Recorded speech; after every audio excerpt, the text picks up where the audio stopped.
تبوک کے موقع کے اوپر آپ نے فرمایا سوارنا کم ہے، حضرت عثمان غنی کھڑے ہو کے اعلان کرتے ہیں، آپ نے اس وقت اعلان کیا بیٹھ گئے، پھر میرے پیغمبر نے فرمایا اب کون ہے کہ جو ہمیں سواریاں مہیا کرے؟ حضرت عثمان کھڑے ہو جاتے ہیں، آپ نے پھر بٹھایا، تیسری مرتبہ باری آتی ہے، پھر آپ نے کہا جنت کی خوشخبری اس شخص کے لیے کہ جو ہماری اس جنگی کی مہم کے اندر اسباب کی دنیا میں ہماری مدد کرے۔ حضرت عثمان پھر کھڑے ہو جاتے ہیں، 3 مرتبہ حضرت عثمان کھڑے ہوئے، تینوں مرتبہ آپ نے سواریاں دیں حاجی اللہ تعالیٰ کی رضا کی خاطر اس غزوہ تبوک کے لیے۔ پھر آپ نے فرمایا اب کچھ چندے کی ضرورت ہے، مالی ضرورت ہے ہمیں۔ اس وقت حضرت عثمان اسی مجلس سے اٹھتے ہیں، گھر جاتے ہیں، گھر سے وہاں پہ جتنا بھی آپ کے پاس وہ رقم موجود ہے تھیلی کے اندر وہ لاتے ہیں اور پیارے پیغمبر صلی اللہ علیہ وسلم کی خدمت میں پیش کرتے ہیں۔ ہاں جی آپ نے جس وقت وہ جھولی کے اندر تھیلی ڈال کھولی، وہاں پہ اشرفیاں کی شکلیاں، کبھی میرے پیغمبر بائیں سے بائیں ہاتھ اوپر پڑھ رہے ہیں، کبھی بائیں سے دائیں ہاتھ اوپر پڑھ رہے ہیں، کیا کہہ رہے ہیں؟ عثمان لا یضر، ہاں جی خدا کی قسم تو کوئی عمل بھی نہ کرے، تو کوئی عمل بھی نہ کرے، تب بھی میری طرف سے تیرے لیے جنت کی خوشخبری ہے۔ ہاں جی تو جو نبی کی زبان سے نکلی ہوئی خوشخبری کے اوپر یقین نہیں کرتا، جو نبی کی زبان سے دی ہوئی جنت کی خوشخبری کے اوپر یقین نہیں کرتا، اب اس وقت نصیب ہے وہ شخص کہ جس کو میرے نبی کی صداقت کے اوپر یقین نہیں۔ ابو جہل نبی کی صداقت کو مان گیا، ابو لہب نبی کی صداقت کو مان گیا، ہر دشمن جو آپ کی جان کا بھی دشمن تھا وہ بھی آپ کی صداقت کو مانتا تھا۔ قربان نے جس نے 63 سالہ زندگی کے اندر کبھی زبان سے جھوٹ نہیں بولا، اس زبان سے جس عثمان کے لیے جنت کی خوشخبری ہو، پھر جو اس کا انکار کرے تو یہ اس کی بد نصیبی ہے کہ اس نے حضرت عثمان کی شخصیت کو پہچانا ہی نہیں ہے، جس نے نبی کی نبوت کی زبان پہ یقین ہی نہیں کیا۔ حضرت عثمان غنی رضی اللہ تعالی عنہ جس وقت پیارے پیغمبر صلی اللہ علیہ وسلم آپ مدینہ جاتے ہیں، مدینہ کے اندر آپ پہنچنے کے بعد مسجد قباء کی تعمیر، پھر اس کے بعد آپ نے مسجد نبی کے لیے کہا کہ ہمیں یہاں پہ جگہ چاہیے، کون ہے جو اپنا مال دے، اس مال کو اکٹھا کر کے ہم مسجد نبی کی تعمیر کرتے ہیں۔ وہ واحد شخص کھڑا ہوا جس کا نام حضرت عثمان غنی تھا، فرمایا اللہ کے پیغمبر آپ کسی سے کیوں رقم لیتے ہیں؟ کیا عثمان اس کام کے لیے کافی نہیں ہے؟ تو حضرت عثمان غنی رضی اللہ تعالیٰ عنہ نے اپنی رقم سے مسجد نبوی کے لیے جگہ خریدی۔ آج ہاں جی وہ لوگ جو مدینے میں جانے کو خوش نصیبی سمجھتے ہیں، آج وہ لوگ جو مسجد نبوی کے اندر نماز پڑھنے کو کہتے ہیں ہزاروں نماز کا ثواب مل گیا، یہ دیکھو تو صحیح یہ جگہ دے کے دینے والا کون ہے؟ یہ حضرت عثمان کی شخصیت ہے کہ جس نے مسجد نبوی کے لیے جگہ بھی دی، مسجد نبوی کی توسیع بھی کی، آگے اس کی تعمیراتی کام بھی کروایا۔ پھر جس وقت مسلمان ہجرت فرما کے مدینہ آتے ہیں، ایک کنواں ہے جس کے اوپر کنٹرول یہودی کا ہے، وہ مسلمانوں کو پہلی بار کا پانی دیتا ہی نہیں ہے، اگر دیتا ہے تو مہنگے داموں دیتا ہے۔ میرے پیارے پیغمبر صلی اللہ علیہ وسلم نے فرمایا کون ہے کہ جو اس کنویں کو خریدے؟ ہاں جی صحابہ کرام کے اپنے جذبات، لیکن وہاں بھی جس نے غزوہ تبوک کے اوپر اپنی صحابت کا بے انتہا مثال قائم کر دی، وہی حضرت عثمان کھڑے ہوتے ہیں۔ جس نے مسجد نبی کے لیے اپنے مال کو لٹا دیا، وہی حضرت عثمان کھڑے ہوتے ہیں۔ فرمایا اللہ کے پیغمبر اس کام کے لیے بھی آپ کا وفادار عثمان حاضر ہے، میں اس کنویں کے لیے ساری رقم دیتا ہوں اور آپ کنواں خرید کے مسلمانوں کے لیے عام کر دیتے ہیں۔ ہاں تو قربان جائے جس نے مسلمانوں کے لیے مسجد کی جگہ خرید کے دی، جس نے مسلمانوں کے لیے سجدہ ریز ہونے کے لیے مسجد نبی کا وہ مرکز قائم کر دیا، جس نے مسلمانوں کی پیاس کا خیال کرتے ہوئے کنواں خرید کے دے دیا۔ آج وہ اپنے بیانوں میں بڑا کہتا ہے کہ اگر کوئی کسی جانور کے اوپر بھی اتنا ترس کھائے تو اس کے لیے جنت کی خوشخبری ہے، تو بتا اس عثمان کے لیے کوئی جنت کی خوشخبری نہیں جس نے جنتیوں کے لیے وہ کنواں خرید کے دیا ہے، جس نے صحابہ کرام کی پیاس کو مٹانے کے لیے وہ کنواں لے کے دیا ہے۔ جہاں سے پانی پیا میرے پیغمبر نے، جہاں سے پانی پیا ابو بکر نے، جہاں سے پانی پیا عمر فاروق نے، جہاں سے پانی پیا حضرت علی مرتضیٰ نے، جہاں سے پانی پیا حضرت حسن و حسین نے، اور جہاں سے وہ پانی پیے جس کو خرید کے وہ سامان وقف کر دے، تو آج اسی شخصیت کے اوپر ہاتھ اٹھاتا ہے، اسی شخصیت کے اوپر تو انگلی اٹھاتا ہے، اسی شخصیت کو تو تنقید کا نشانہ بناتا ہے۔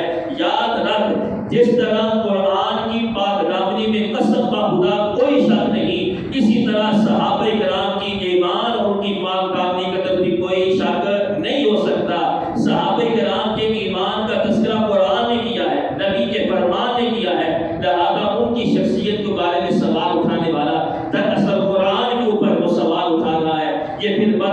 ہوتی ہے اس شخص سے پھر اللہ ایمان کی دولت بھی چھین لیتا ہے، قرآن کی دولت بھی چھین لیتا ہے کہ جو صحابہ کرام جو وفادار صحابہ کرام تھے ان کے بارے میں کسی قسم کی تنقید یا بدزبانی کرتا ہے۔ بہرحال حضرت عثمان کی وہ شخصیت ہے، آپ کی کس کس خصوصیت کا تذکرہ کیا ہے مختصر سا پوائنٹ دیتے ہوئے، جس وقت پیارے پیغمبر صلی اللہ علیہ وسلم صلح حدیبیہ کے موقع کے اوپر آپ اہل کفار سے گفتگو کر رہے تھے، انہوں نے کہا اپنا کچھ سفیر بھیجیے، آپ نے حضرت عمر فاروق کا کہا، حضرت عمر فاروق نے مشورہ دیا حضرت عثمان کو بھیجنے کا، حضرت عثمان غنی رضی اللہ تعالی عنہ جس وقت اتفاقی طور کے اوپر متفقہ طور کے اوپر سفیر بن کے اہل کفار سے گفتگو کرنے کے لیے جاتے ہیں حدیبیہ کے موقع کے اوپر، اب وہ وہاں پہ کیا کہہ رہے ہیں؟ کہہ رہے ہیں اہل کفار جتنے بھی ہیں، عثمان تو اس گھر کا طواف کرنا چاہتا ہے تو تجھے اجازت ہے، تو یہاں کا طواف کرنا چاہتا ہے تجھے اجازت ہے، تیرے نبی کو اجازت نہیں، تیرے نبی کے جانثاروں کو اجازت نہیں۔ اب ادھر سے صحابہ کرام کیا کہہ رہے ہیں؟ عثمان تو مذاکرات کے لیے تو چلا گیا ہے، ہو سکتا ہے حضرت عثمان بیت اللہ کا طواف کر رہے ہو، میرے پیغمبر اسلام کے کانوں میں یہ بات پہنچی تو آپ نے فرمایا عثمان میرے بغیر طواف کر سکتا نہیں ہے۔ ادھر اہل کفار کیا کہتے ہیں؟ عثمان تو طواف کر لے، کہا دیکھو طواف کرنا عبادت، اس گھر کو دیکھنا عبادت، حضرت عثمان غنی کیا کہتے ہیں؟ فرمایا اہل کفار یاد رکھو اس گھر کا چکر طواف کرنا اجر و ثواب ہے، لیکن عثمان بغیر اپنے نبی کے اس گھر کا طواف بھی نہیں کرے گا۔ جو میرے پیغمبر نے وہاں پہ الفاظ کہے، حضرت عثمان نے دوسری جانب بھی آپ نے وہی الفاظ بیان کیے کہ میں اپنے نبی کے بغیر طواف نہیں کر سکتا۔ بالآخر ان لوگوں کو اس بات کا بڑا غصہ تھا، انہوں نے حضرت عثمان کو قید کیا اور یہاں پہ خبر کیا مچا دی کہ حضرت عثمان غنی رضی اللہ تعالی عنہ کو شہید کر دیا گیا ہے۔ ادھر سے جس کو یہ خبر پہنچی اللہ کے پیغمبر صلی اللہ علیہ وسلم کو تو آپ نے صحابہ کرام کو اکٹھا کر لیا، جس کا تذکرہ سورۃ الفتح کے اندر ہے، لقد رضی اللہ عن المؤمنین اذ یبایعونک تحت الشجرۃ فعلم ما فی قلوبہم فانزل السکینۃ علیہم واصابہم فتحا قریبا۔ اللہ کیا فرماتے ہیں؟ فرمایا صحابہ کرام تیار ہو گئے، اللہ کے پیغمبر نے اعلان کیا حضرت عثمان کے خون کا بدلہ لینا ہے۔ 1400 صحابہ کرام اس درخت کے نیچے کھڑے ہو گئے، اللہ کو کیا ضرورت تھی اس درخت کا تذکرہ کرنے کی؟ اللہ بتانا چاہتا تھا کہ حضرت عثمان کا خون عام نہیں، حضرت عثمان کے خون کا بدلہ لینے کے لیے وفادار صحابہ جس درخت کے نیچے کھڑے ہوئے، میں نے اس درخت کو بھی قرآن کی آیت بنا دیا ہے تاکہ کوئی حضرت عثمان کی شخصیت کے اوپر کوئی کسی قسم کی اپنی زبانی سے غلط الفاظ نہ کہے۔ جس وقت پیارے پیغمبر صلی اللہ علیہ وسلم نے بیعت کی، اللہ کیا فرما رہا ہے؟ لقد کا مطلب ہے پکی بات ہے، دو ٹوک بات ہے، یہ لقد کی ایک لکیر ہے، اس حد سے کو کراس نہ کرنا۔ اللہ کہنا کیا چاہتا ہے؟ اللہ نے مسئلہ بعد میں بیان کیا، پہلے کیا فرمایا؟ رضی اللہ عن المؤمنین، میں ان تمام صحابہ کرام کے اوپر راضی ہو گیا جنہوں نے حضرت عثمان کا بدلہ لینے کے لیے پیارے پیغمبر صلی اللہ علیہ وسلم کے ہاتھ کے اوپر بیعت کی ہے۔ تو یاد رکھیے جس کے خون کا بدلہ لینے کے لیے صحابہ کرام اکٹھے ہوں تو اللہ ان سب پہ راضی ہوتا ہے، تو اس عثمان کے اوپر کتنا اللہ راضی ہوگا کہ جس کے خون کا بدلہ لینے کے لیے حضرت عثمان غنی کا اس خون کا بدلہ لینے کے لیے سب صحابہ کرام اکٹھے ہو گئے۔ پھر قربان گئے، قرآن کیا کہتا ہے؟ اللہ کیا فرماتے ہیں؟ میرے پیغمبر صلی اللہ علیہ وسلم نے فرمایا یہ میرا ہاتھ ہے، یہ میرا ہاتھ ہے، یہ حضرت عثمان کا ہاتھ ہے۔ اب 1400 صحابہ کرام اپنے اس ہاتھ کے اوپر ہاتھ رکھتے ہیں، فرمایا اللہ کے پیغمبر ہم بھی اس حضرت عثمان کے خون کا بدلہ لینے کے لیے تیار۔ نیچے مصطفیٰ کا ہاتھ، اوپر حضرت عثمان غنی کی نسبت کرتے ہوئے آپ نے اپنا دوسرا ہاتھ رکھا۔ باقی 1400 صحابہ کرام بھی آپ کے ہاتھ پہ بیعت کر رہے ہیں۔ اللہ کو یہ بیعت کتنی پسند آئی، اللہ کیا کہتا ہے؟ نیچے مصطفیٰ کا ہاتھ، اوپر صحابہ کرام کا ہاتھ، اور سب سے اوپر کس کا ہاتھ؟ الف میں ید اللہ فوق ایدیہم، جب تم سب نے ہاتھ رکھے ہیں اللہ کو تمہارے یہ ہاتھ رکھنے کتنے پسند آ گئے؟ ید اللہ فوق ایدیہم، اللہ کا ہاتھ تم سب کے اوپر ہے۔ اب خود ہی فیصلہ کیجیے، اوپر خدا کا ہاتھ، نیچے مصطفیٰ کا ہاتھ، درمیان میں جن شخصیات کا ہاتھ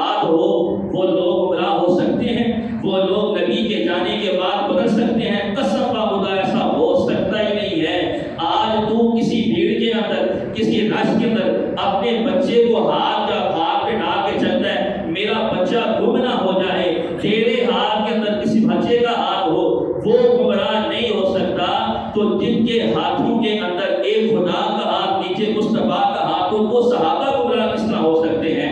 تو بہرحال اللہ تعالیٰ نے حضرت عثمان کو یہ اعزاز بخشا کہ ان کے خون کا بدلہ لینے کے لیے 1400 صحابہ کرام نے بیعت کی۔ یہ وہی حضرت عثمان تھے کہ جس وقت بڑھتا ہوا اسلام منافقین نے برداشت نہ کیا اور حضرت عثمان کے خلاف مختلف قسم کے انہوں نے محاذ کھڑے کر دیے۔ اب اعتراض کیا تھا؟ عثمان تو نبی کے جس سیڑھی پہ بیٹھتے تھے ممبر کے اوپر، تو وہاں پہ کیوں بیٹھتا ہے؟ یہ اعتراض کیا ہے؟ پھر اعتراض کرتے ہیں تم نے مسجد نبی کی توسیع کیوں کی ہے، اس کو وسیع کیوں کر دیا ہے؟ اس قسم کے اعتراض کرتے ہوئے حج کے مہینے کے اندر انہوں نے حضرت عثمان غنی رضی اللہ تعالیٰ عنہ کو ظلم و تشدد کا نشانہ بنایا، کسی نے پتھر پھینکا، کسی نے وہ لاٹھی توڑ دی جو لاٹھی پکڑ کے آپ خطبہ دے رہے تھے۔ بلاخر حضرت عثمان غنی رضی اللہ تعالیٰ عنہ کو ایک آپ کا جو جہاں پہ گھر تھا وہاں پہ آپ کو معصور کر دیا گیا اور 40 روز تک آپ کو قید رکھا گیا۔ کتنے روز؟ 40 روز تک۔ 3 روز کا پیاسا مظلوم بن جاتا ہے اور 40 روز کا پیاسا مظلوم نہیں ہو سکتا۔ یہ عجب ہمارا خیال ہے، عجب ہماری سوچ ہے۔ قسم خدا ہماری جانیں ان کے اوپر بھی قربان جو 3 روز کے پیاسے نبی کا وہ خاندان تھا، نواز رسول تھا، ہاں جی ہمارا سب کچھ اس خاندان کے اوپر بھی قربان۔ لیکن دوسری طرف بھی تو نظر دوڑانا جو 40 روز کا پیاسا جس کے لیے مسجد میں داخلہ بند کر دیا گیا، کیوں؟ اس نے مسجد کے لیے جگہ لے کے دی، جس کے لیے اس کنویں کا پانی بند کر دیا گیا، جس نے کنواں خرید کے اپنے خود مسلمانوں کے لیے وقف کیا تھا۔ اس کے بعد حضرت عثمان غنی نے ان بھائیوں سے خطاب کرتے فرمایا میرے قتل کے درمیان کوئی ایک وجہ تو بتاؤ، مجھے کیوں تم قتل کر گئے ہو؟ لیکن کوئی باغی جواب نہ دے سکا۔ روزانہ یہ وقت بیتا گیا 40 روز۔ بالآخر آپ کو ایک رات خواب کے اندر پیارے پیغمبر صلی اللہ علیہ وسلم کی زیارت ہوئی اور صحابہ کرام حضرت ابو بکر کے ساتھ تھے، حضرت عمر فاروق کے ساتھ ہیں۔ تو خواب میں کیا کہتے ہیں؟ عثمان بڑا ظلم تو نے برداشت کر لیا ہے، بڑا ستم تم نے برداشت کر لیا ہے، ہاں جی آج تو اب جنت کے اندر ہم نے دسترخوان لگایا ہے، آج تو پانی پتیلے کا نہیں جنت کا پانی پیے گا، آج تیری مہربانی ابو بکر اور عمر کریں گے، یہ دسترخوان آج تیرے لیے کملی والے نے لگا دیا ہے۔ اسی خواب کو جس وقت آپ نے خواب دیکھی، آپ نے کیونکہ زیادہ تر آپ اپنا تحمدی مانا کرتے تھے، آپ نے اس روز اپنی زوجہ کو کہا، اپنی آدھے کو کہا کہ جو میرے پجامہ ہے وہ باندھ دو، کیوں دشمن حملہ کرے، ممکن ہے کہ میرا سفر کسی طریقے سے کھل نہ جائے۔ پھر آخر اگلے روز آپ قرآن کی تلاوت کر رہے تھے، دشمن نے اس محاصرے کو کسی طریقے سے توڑ کر اندر داخل ہوئے اور حضرت عثمان کی شخصیت کے اوپر حملہ کیا۔ جس وقت حضرت عثمان کے اوپر حملہ کیا اس وقت بھی حضرت عثمان قرآن کی تلاوت میں مشغول تھے اور آپ پڑھ رہے تھے فَإِنْ آمَنُوا بِمِثْلِ مَا آمَنْتُ بِهِ فَقَدِ اهْتَدَوْا وَإِنْ تَوَلَّوْا فَإِنَّمَا هُمْ فِي شِقَاقٍ فَسَيَكْفِيكَهُمُ اللَّهُ۔ آپ کے خون بدن سے نکلا، آپ کی پیشانی کے اوپر جس وقت لاٹھی پھینکی گئی، ہاں جی خون نکلا اور وہ خون بہتے بہتے کسی لفظ کے اوپر آگے رک گیا، فَسَيَكْفِيكَهُمُ اللَّهُ۔ عثمان پریشان نہ ہونا، اللہ تیرے دشمنوں کے لیے خود کافی ہو جائے گا۔ جنہوں نے تجھے نقصان پہنچایا ہے، چاہے وہ اس دور کے دشمن ہوں یا قیامت تک کے دشمنوں کے لیے، اللہ تیرے لیے کافی ہو جائے گا۔ تو اللہ تعالیٰ نے یہ بطور آیت دلیل بنا دی۔